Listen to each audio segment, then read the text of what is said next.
Olá, se você é um dos muitos brasileiros que estão a caminho da aprovação em um concurso público, esta edição do Inteiro Teor pode fazer a diferença nesse percurso. Não sai daí! Decisão do TRF1 reafirma a importância do princípio da vinculação ao edital. No IT Entrevista, advogado fala da relevância do respeito aos prazos definidos nos editais. No IT Notícias, outras decisões que garantiram direitos a candidatos que buscaram a justiça. Começa agora! Vem comigo! O advogado especialista em direito administrativo Pedro Rodrigues explica que a ausência de uma legislação específica que regulamente os concursos públicos gera muitos problemas e torna o edital a principal referência. A partir do momento que a gente não tem uma legislação tão específica que engloba os concursos públicos federais, nós temos o edital fazendo lei entre todos aqueles que estão envolvidos. Então é o edital que vai trazer prazo, obviamente, para a realização das etapas, vai trazer o prazo entre uma fase e outra do concurso, se for o caso, e vai trazer, obviamente, ali os prazos para a entrega de algum documento, conferência de alguma situação específica do candidato. Então a principal observância é o edital do concurso público em aberto. A validade do concurso é uma das muitas questões que chegam à Justiça. Um tema, inclusive, regulamentado pelo artigo 37, inciso 2, da Constituição Federal de 1988, que prevê que o prazo de validade dos concursos públicos é de 2 anos, podendo ser prorrogado uma única vez por igual período. A discricionariedade da administração, ela tem um limite, ela tem um resguardo dentro do princípio da legalidade, o princípio da isonomia e o princípio da vinculação ao edital.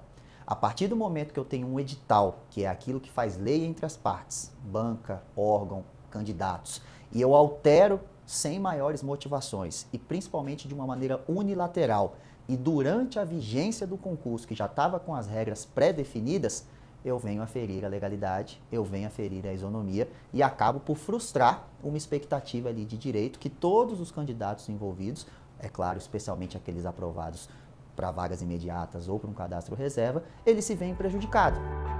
O repórter William Nascimento conversou com o advogado Pedro Rodrigues sobre a importância do respeito aos prazos definidos nos editais de concursos públicos. Confira agora no IT Entrevista. Doutor Pedro, existe um prazo máximo para a administração pública nomear os candidatos aprovados dentro do número de vagas previsto no edital? Sim, o próprio edital é quem vai ditar esse prazo de nomeação. Geralmente, os editais de concurso público, eles trazem um prazo inicial, que, é claro, vai ser inicialmente observado pela administração, e esse mesmo prazo, ele pode ser prorrogado por igual período. É muito comum, e essa é a frente de atuação e necessidade de observância do candidato, que isso venha expressamente previsto no edital. X ano, X meses, X tempo, prorrogáveis por igual período. O que não traz, obviamente, para a administração uma prerrogativa de antecipar ou mudar essas regras do jogo com o concurso em vigência. Perfeito, doutor. E quanto aos prazos para interpor recursos contra etapas do concurso, por exemplo, como a prova objetiva, a prova discursiva e até mesmo o exame médico? Também vinculados ao edital. A gente tem que ter em mente que, além do edital de abertura do concurso público, todas as etapas, elas também tem um edital específico divulgando aquele resultado que inicialmente vai ser o resultado provisório daquela etapa.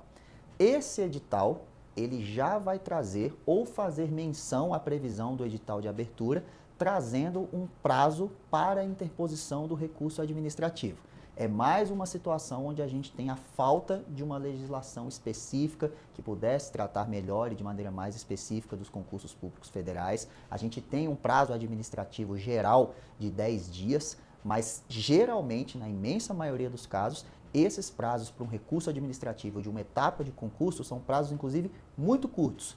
1 semana, 5 dias, 2 dias, devendo sempre o candidato prestar atenção na previsão ou do edital específico daquela fase, ou de uma menção à previsão que já tem no edital de abertura do certame. Caso um candidato aprovado ele tenha sua nomeação indevidamente preterida, qual que é o prazo para ele ingressar com uma ação judicial? Em tese, o candidato teria 5 anos para procurar o judiciário.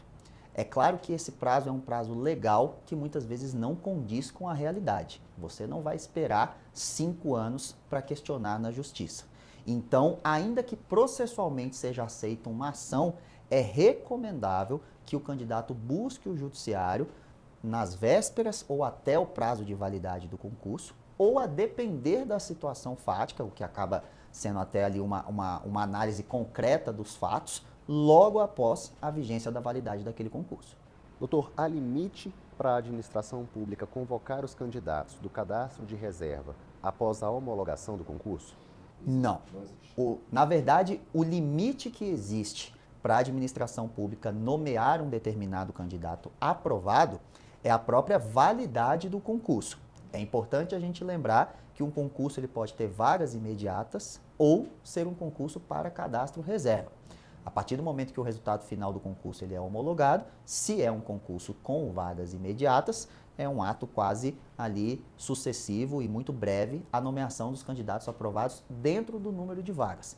Em relação aos candidatos aprovados em cadastro reserva, caso a administração venha a necessitar e tem discricionariedade para isso, durante o prazo de validade inicialmente dado lá no edital de abertura do certame, a administração vai nomear. Então, o prazo que a administração vai ter para nomear um cadastro reserva é justamente o prazo de validade de um determinado concurso. Para a gente finalizar, há algo mais que o senhor queira acrescentar sobre esse tema? O que a gente precisa ter em mente é que na falta de uma legislação específica sobre os concursos públicos, especialmente os concursos públicos federais, o instrumento vinculatório, que é o edital, ele cria lei entre as partes. A partir do momento que eu obrigo os candidatos, eu obrigo também a administração pública, eu obrigo também a banca. O princípio da vinculação ao edital, muitas vezes, ele é usado de maneira contrária ao candidato, como se o candidato tivesse aceitado as regras daquele jogo e se sujeitado a fazer aquela determinada prova, aquela determinada seleção. A partir do momento que a administração, de uma maneira unilateral, deixa de cumprir aquelas regras ou busca alterá-la na vigência de um concurso que já está em andamento, a administração é quem comete a ilegalidade e acaba maculando todas as regras que ela própria inicialmente divulgou.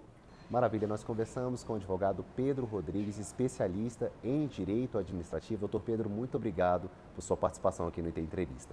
Muito obrigado, até uma próxima.